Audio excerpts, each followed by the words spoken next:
नमस्कार दोस्तों, साहित्य ब्रिगेडियर मंच पर मैं अर्चना यादव आप लोगों का हार्दिक स्वागत करती हूँ।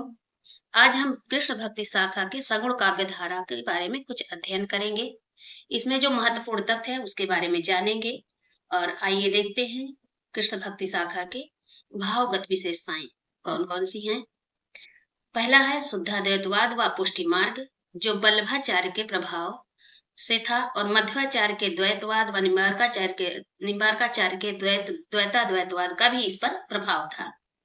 और लीला में अखंड विश्वास है, इसका दूसरा पॉइंट है, जो कि कृष्ण का लोकरंजक स्वरूप व माधुर्य से पूर्ण लीलाओं का चित्रण है। इसमें वात्सल्य का विशद चित्रण है, जिसमें सूरदास ने उनके बालपन का पूरा चित्रण किया है। आगे देखते हैं कि प्रेम की विराट कल्पना है, संयोग व वियोग, जो भ्रमर गीत में दिखाई देता है। आगे है भ्रमर गीत की मौलिक उद्भावनाएं सूरदास ने किया है, या इसमें जितने भी कृष्ण भक्ति धारा के कवि हुए हैं उन्होंने किया है लगभग। युग जीवन से कम संबंध है और नारी मुक्ति की प्रस्तावना भी इसमें दिखाई देती है। अगला पॉइंट है प्रकृति के साथ रागात्मक संबंध है। फिर आते हैं हम लोग, ये भावगत विशेषताएं हो गई। अब आते हैं, देखते हैं शिल्पगत विशेषताओं का अध्ययन करेंगे। देखते हैं कौन कौन सी शिल्पगत विशेषताएं हैं। पहला है काव्य रूप प्रायः मुक्तक, कुछ एक प्रबंध भी हैं लिखे गए हैं। क्षीण किस्म की प्रबंधात्मकता भी है के कारण लीला पद की विशिष्ट संज्ञा है इसमें। भाषा इसकी ब्रज है। छंद, दोहा, कवित्त, सवैया आदि का प्रयोग किया गया है कृष्ण का काव्य में। अलंकार, उपमा, रूप, उत्प्रेक्षा आदि का प्रयोग हुआ है। प्रतीकों का भी सफल प्रयोग हुआ है। बिंब का बहुविधि प्रयोग किया गया है, विभिन्न प्रकार के बिंबों का भी प्रयोग किया गया है। आगे इसके महत्वपूर्ण तथ्य को देखते हैं। सर्वप्रथम ऋग्वेद में कृष्ण का उल्लेख मिलता है। ऋग्वेद के प्रथम मंडल में कृष्ण का उल्लेख है। इसके अतिरिक्त अष्टम व दसम मंडल के कुछ सूक्तों के रचयिता कृष्ण हैं। 8वें मंडल में बताया गया है कि 50वें सूक्त के रचयिता के रूप में कृष्ण का उल्लेख है। महानारायण उपनिषद में विष्णु का पर्यायवाची वासुदेव है। कृष्ण वासुदेव का ही पर्यायवाची शब्द है। कौशिकी ब्राह्मण में अंगिरस, जो कौशिकी ब्राह्मण है उसमें अंगिरस ऋषि के शिष्य कृष्ण का वर्णन है। आगे देखते हैं, इसमें है छंदेगो उपनिषद में भी कृष्ण को अंगिरस का शिष्य माना गया है। साथ ही कृष्ण को देवकी का पुत्र भी कहा गया है। डॉक्टर भंडारकर ने सिद्ध किया है कि वैदिक ऋषि कृष्ण का महाभारत के कृष्ण से कोई संबंध नहीं है। लोकमान्य तिलक भी अंगिरस कृष्ण और गीता उपदेश देने वाले महाभारत कालीन कृष्ण को अलग अलग मानते हैं। महाभारत में वर्णित कृष्ण का प्रारंभिक रूप सामान्य मानव रूप है, किंतु इस ग्रंथ में परिवर्तित होने के क्रम में कृष्ण परम ब्रह्म, विष्णु, नारायण आदि के प्रतिरूप परम देव के रूप में प्रतिष्ठित हो गए हैं। अगले पॉइंट पे आते हैं। इसकी मुख्य विशेषता, गोपाल कृष्ण व ब्रज नंदन कृष्ण की लीलाओं का प्रारंभ पुराणों से हुआ। पुराण ग्रंथों में श्री कृष्ण का आध्यात्मिक रूप भी पूर्ण रूपेण व्यंजित हुआ है। इसमें बताया गया है कि पुराण ग्रंथों में श्री कृष्ण का आध्यात्मिक रूप ही पूर्ण रूप से व्यंजित हुआ है, तथा अन्य अवतारों को अंशावतार व श्री कृष्ण को पूर्ण अवतार पहली बार पुराणों में भी कहा गया है। पुराणों में अवतारी भगवान श्री कृष्ण के दो रूप माने गए हैं।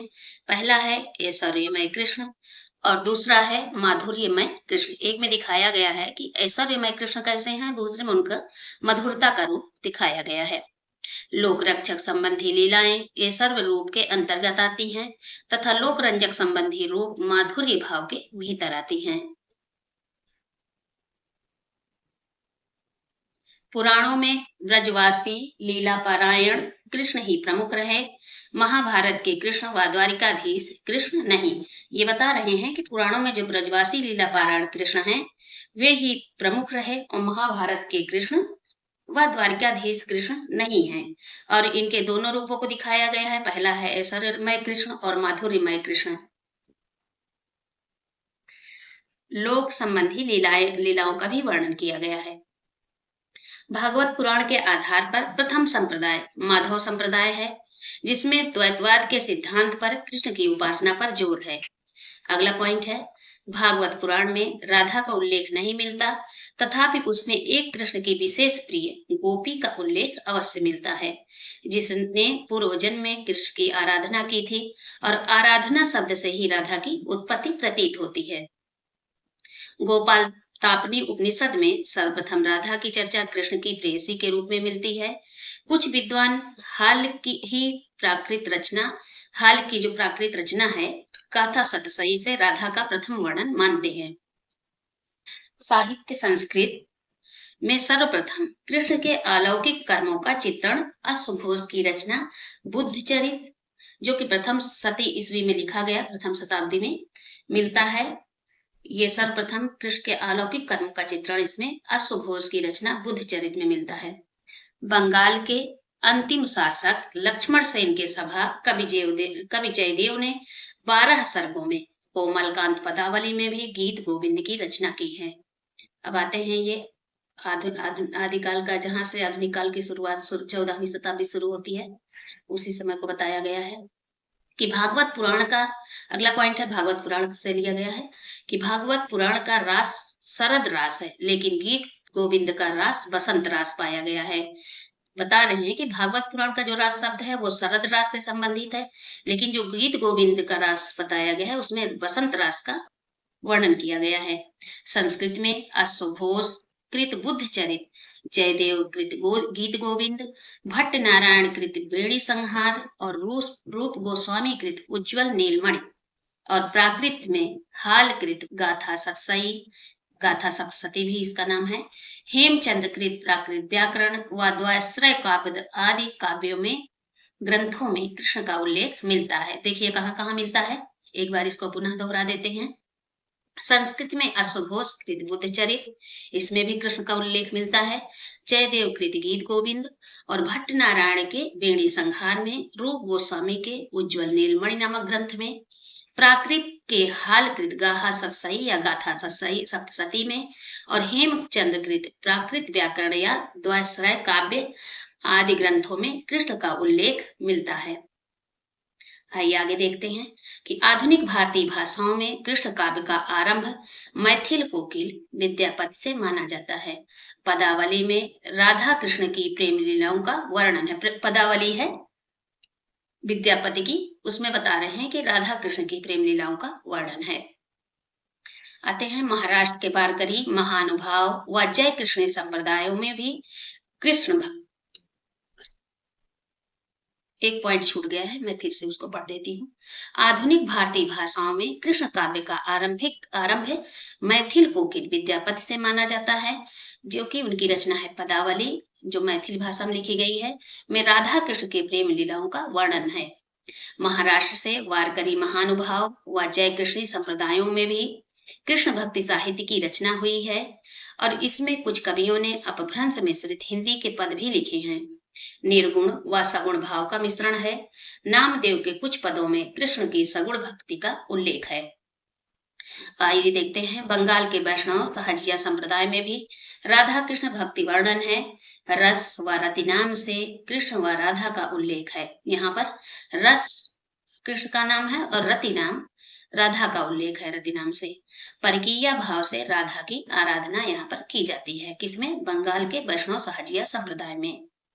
आगे देखते हैं, कृष्ण भक्ति शाखा का एक शाखा है निम्बार्क संप्रदाय, जिसे सनकादि संप्रदाय भी कहा जाता है। यह कृष्ण भक्ति से संबंधित ब्रजमंडल का प्रमुख वैष्णव संप्रदाय है। इस संप्रदाय के आदि उपदेष्टा श्री हंस भगवान हैं।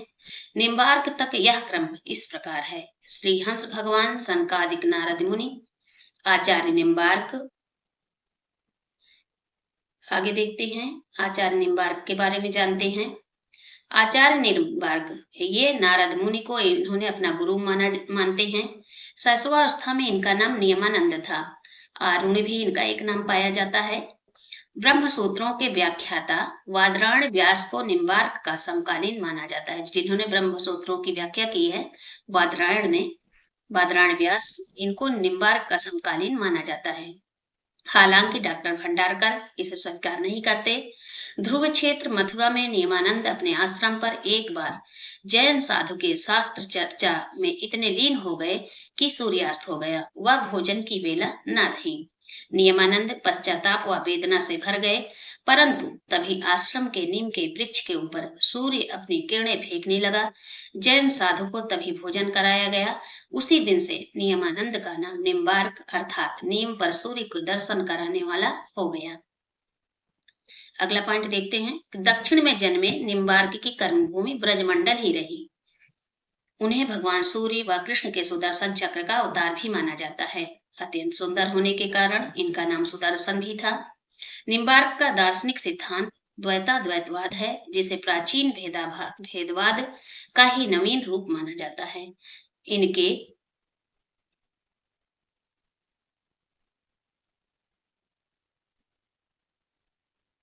इनके चार प्रधान शिष्य थे। पहले हैं श्रीनिवासाचार्य, सबसे प्रसिद्ध हैं, जिनकी रचना वेदांत कौस्तुभ है। और अन्य तीन हैं श्री औटुम्बवाचार्य, श्री गौरमुखाचार्य व श्री लक्ष्मण भट्ट। ये बता रहे हैं कि इनके चार प्रधान शिष्य थे। ये पहले हैं श्रीनिवासाचार्य, जो सबसे प्रसिद्ध हैं, जिनकी रचना वेदांत कौस्तुभ भी है। और अन्य तीन हैं श्री औटुम्बाचार्य, श्री गौरमुखाचार्य व श्री लक्ष्मण भट्ट हैं। भक्ति के लिए विष्णु के स्थान पर इन्होंने कृष्ण के सगुण रूप का सर्वप्रथम प्रतिपादन आचार्य निम्बार्क ने ही किया। निम्बार्क संप्रदाय की सबसे बड़ी गद्दी राजस्थान के सलेमाबाद अजमेर में है। वृंदावन में श्री जी की बड़ी कुंज स्थान पर निम्बार्क संप्रदाय का प्रमुख केंद्र है। निम्बार्क संप्रदाय में श्री भट्ट को हितु सखी का भी अवतार माना जाता है।